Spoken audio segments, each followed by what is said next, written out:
Welcome to the Banker Lamp. Please enjoy the video. In this video, I will show how to make public YouTube videos private, only ways.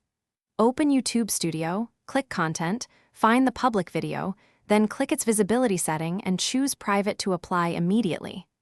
I'll guide you through each click, what to expect, and how to avoid common mistakes so your video stays safe yet retrievable. Start by signing into the uploader account and navigating to YouTube Studio content.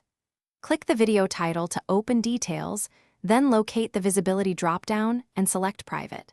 Confirm the change and optionally notify collaborators of the access change. This process ensures the video is removed from public view, but remains in your library for future edits or sharing with specific people. If you're finding this guide helpful, please subscribe and like so I can keep making clear, useful tutorials. Quick recommendation.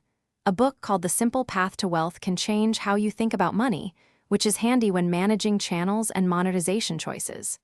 It's a light, practical read that pairs well with planning your content strategy.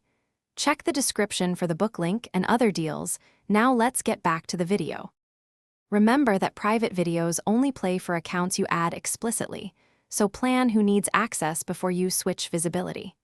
You can add up to 50 Google accounts for viewing, but you cannot use a shareable link or embed code. If you need easier sharing without public search, unlisted might be better, but it will remain discoverable if someone posts the link elsewhere. Thanks for watching. If this was helpful, leave a like and consider subscribing. See you next time.